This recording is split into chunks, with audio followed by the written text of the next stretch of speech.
आप लोग अगर चिंतित हैं कि पेपर कैसा आएगा, नया पैटर्न कैसा आ सकता है, किस तरीके के क्वेश्चन नहीं आ सकते हैं और हमें लास्ट में क्या प्रैक्टिस करनी चाहिए, इस तरीके की चीज़ें अगर आपके माइंड में आ रही है मैथ्स को लेके, गणित को लेके, तो यहाँ पे जहाँ नीचे आप देखो एक वीडियो का लिंक मैं यहाँ पे अटैच कर रहा हूँ और उस वीडियो को आप देखिए। 2 की स्पीड में देखना आप। उसमें आपको क्वेश्चन मिलेंगे, लगभग 15 ऐसे मिलेंगे जो आपको लगेगा कि यार इनकी लैंग्वेज थोड़ी नई है लेकिन मेथड्स वही हैं। और 15 क्वेश्चन आपको लगेंगे कि हमें हमारे देखे हुए हैं। वो 30 क्वेश्चन से आप पूरा एनालाइज कर सकते हो।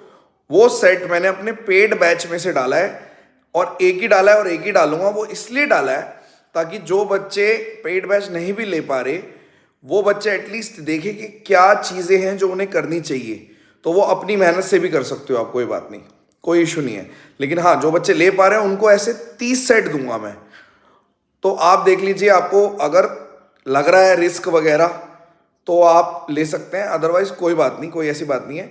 बट अपनी तरफ से बेस्ट दो, क्योंकि एसएससी का एक अटेम्प्ट मिस होने का मतलब है आपकी लाइफ से 1.5 साल का निकल जाना। और उसके अलावा आप एक चीज़ और ध्यान रखना कि बाकी सब्जेक्ट्स में भी आप थोड़ा सा ध्यान दीजिए। कहीं ऐसा ना हो कि आप केवल एक ही सब्जेक्ट के पीछे लगे रहें।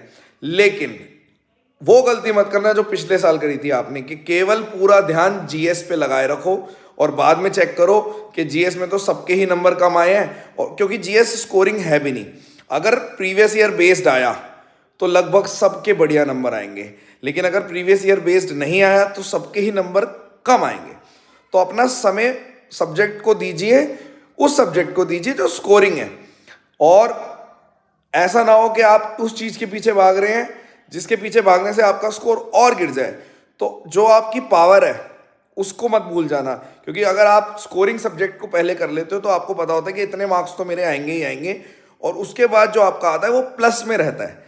तो पिछली बार वाले बच्चों ने सिर्फ 22 में कह सकता हूं मैं कि प्रीवियस ईयर बेस्ड जीके थी, तो बच्चों के जीके में बहुत सही नंबर थे। लेकिन आप 23 भी देखोगे और 24 भी देखोगे, मेजॉरिटी की बात कर रहे हैं। और सिलेक्शन वाले बच्चों की भी मैंने लास्ट ईयर भी डाला था कि देखो 24 वाले मैंने आपको कम से कम 100-150 बच्चों से मिलवाया, और उसमें से कुछ ही बच्चे थे जिनके जीएस में ठीक मार्क्स थे, वरना सबके बेकारी मार्क्स थे, लेकिन तब भी वो सेलेक्टेड थे अच्छी पोस्ट पे। वो डिपेंड करता है पेपर पे। मैं ये नहीं कह रहा कि जीके नहीं पढ़नी, लेकिन आप ऐसा मत करना कि पूरे पूरे दिन आप रट्टा ही मारे जा रहे हो ऐसी चीज़ें, और जो स्कोरिंग सब्जेक्ट है उसमें आप वीक हो जाओ। तो ये मैं एक टिप्स देना चाह रहा था आपको। धन्यवाद।